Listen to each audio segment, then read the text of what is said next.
I am dropping you right into the absolute most desperate, profound rivalry in the entire Marvel Cinematic Universe today. We are going to deeply explore a connection that literally defined an entire era of cinematic storytelling, and honestly, more importantly, how that exact same connection is setting the stage for the most devastating psychological warfare we have ever witnessed. You know, for over a decade, we watched this massive, sprawling narrative unfold across the cosmos. It all culminated in a battle for the sheer existence of half of all life. But beneath all that breathtaking spectacle, beneath the alien armies and the clash of superpowers, the Infinity Saga was, at its core, a deeply intimate game of chess between two minds, two incredibly burdened architects of the future. Because to truly understand the sheer horror of what is coming to Earth, we have to deeply understand what has already happened. We absolutely must unpack why the greatest threat the universe ever faced was entirely, singularly obsessed with just one mortal man. I want you to picture the visceral, grinding reality of that fight on Titan. The sky is choking on red dust. Tony Stark is out there throwing his absolute best bleeding-edge nanotech at a being of just unimaginable power. This armor isn't just metal, right? It's the physical manifestation of Tony's brilliant, incredibly paranoid mind.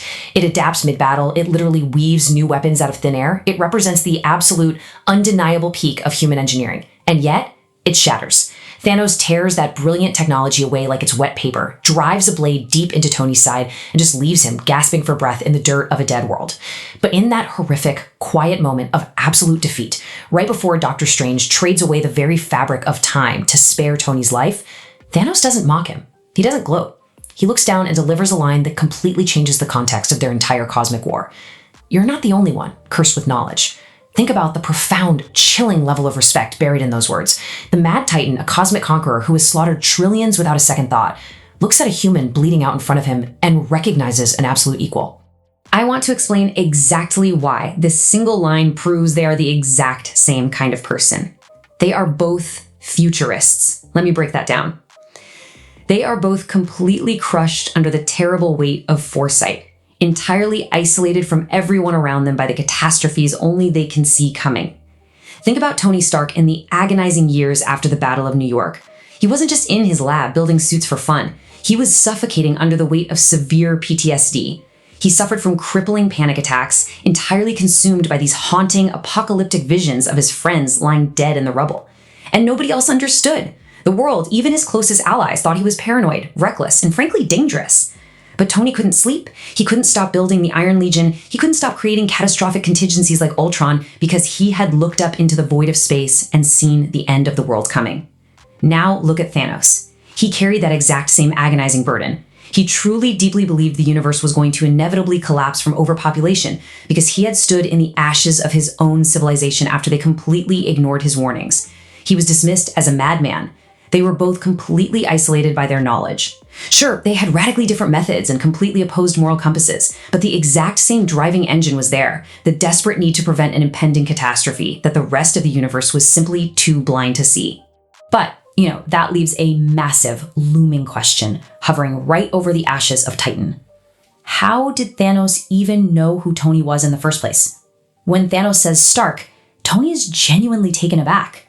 I mean, they had never crossed paths before this moment. So why on earth does a cosmic god, a being who operates on a galactic scale, wiping out entire planetary populations as a matter of routine, care so deeply about a mortal in a metal suit from an unremarkable, primitive little planet in the middle of nowhere? It's a detail that completely reframes their relationship. Thanos didn't just learn about Tony on the battlefield that day. He had been meticulously studying him for years. Let me take you all the way back to 2012. The Battle of New York. I want to vividly break down the absolute sheer terror of that afternoon. Thanos had handed Loki the Mind Stone and a massive Chitauri armada to conquer Earth. By all cosmic logic, it was a flawless, mathematically perfect plan. Earth was technologically primitive, we had absolutely no real planetary defenses, no energy shields, and our so-called Avengers were a fractured, bickering group of misfits who could barely stay in the same room together without starting a fight. But then, something completely shattered Thanos' perfect cosmic calculus. A mortal human with zero biological enhancements, no super soldier serum, no magic, just grabbed a thermonuclear missile. Tony Stark carried that nuclear payload straight up through the wormhole above Manhattan, flying out into the freezing, breathless void of space with absolutely no guarantee he would ever come back. In an instant, he single-handedly annihilated the Chitauri mothership, severed the alien command structure, and plummeted back through the portal just a fraction of a second before it collapsed. With nothing but his raw intellect and a suit he built himself, he stopped a galactic invasion dead in its tracks. Let me tell you, Thanos had his eyes locked on Earth ever since that exact moment, keeping tabs on the tiny blue world that defied him, and he never, ever forgot the name of the man who derailed his grand design. We really need to understand the sheer weight of this. Think about who Thanos dismisses and who he actually fixates on. Thanos didn't lose sleep over literal gods like Thor. Now, Thor is obviously immensely powerful, but to a galactic conqueror, a god of thunder is just a known variable. It's a biological weapon you can plan around. He didn't fixate on pure, unadulterated rage monsters like the Hulk either, whose brute force is catastrophic but incredibly easy to understand, isolate, and just physically beat into submission. No, out of all the beings in the cosmos, Thanos grew completely obsessed with an engineer, a genius, billionaire, playboy philanthropist, wielding advanced technology that he quite literally hammered together in a cave and later perfected in a lab. That is what genuinely terrified the Mad Titan, a fragile mortal who possessed the sheer, adaptable, unbreakable intellectual willpower to outsmart the cosmos. To Thanos, brute force is cheap, but an intellect that can invent an impossible solution on the fly, that made Tony Stark the most dangerous creature in the galaxy. And I will tell you, this obsession eventually blossomed into genuine existential fear. Thanos didn't just respect Tony as a warrior, he fundamentally feared him as a problem solver. He recognized that Tony Stark was the one single person in the entire universe who possessed the mental capacity to eventually figure out how to stop his grand, universal balance. And we actually see this fear realized on Titan. Remember the sheer desperation of that fight? Tony throws every ounce of his technological genius into one focused strike, and he becomes the very first person in the entire Infinity War conflict to make the Mad Titan bleed. All that for a drop of blood? It sounds like a taunt, right? But actually, scratch that, it's a revelation.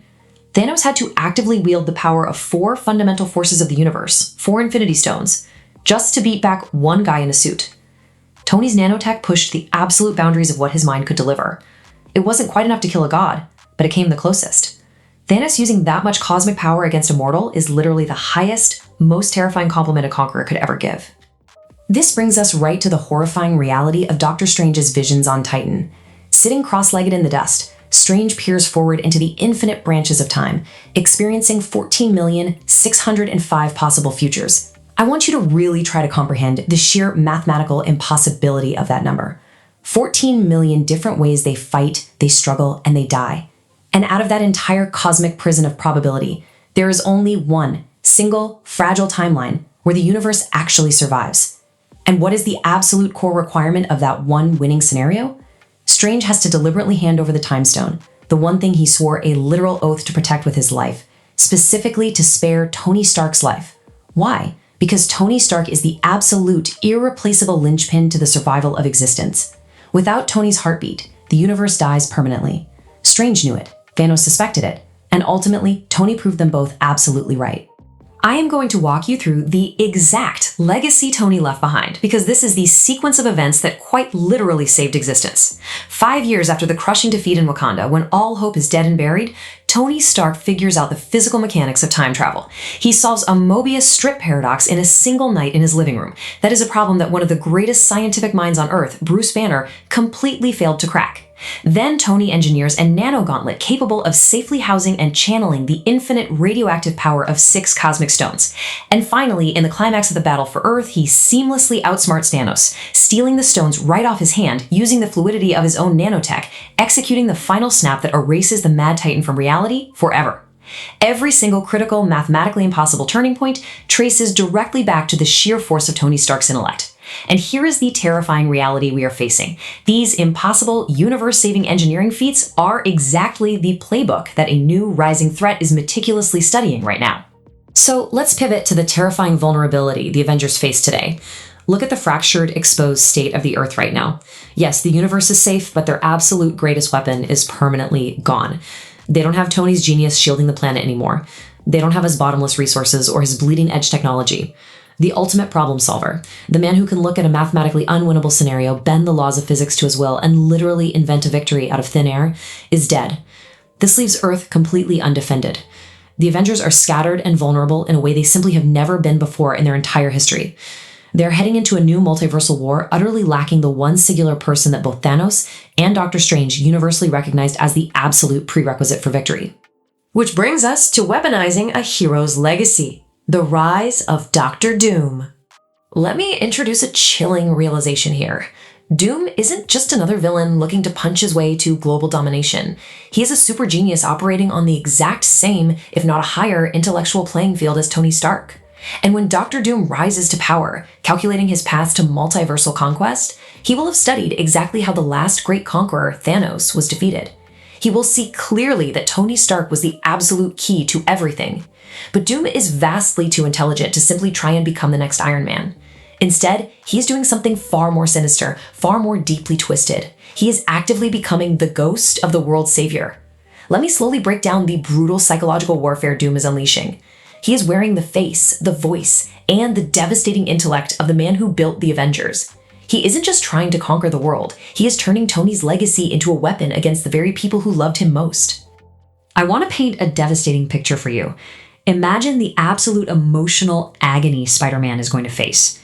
Peter Parker has been shattered time and time again. He lost Tony in the rubble of the Avengers compound, physically holding his hand as he died. He lost his Aunt May in a brutal, senseless tragedy. He made the ultimate sacrifice to have the entire world, all of his friends, completely forget he even exists just to protect them. His mental state is hanging by a literal thread.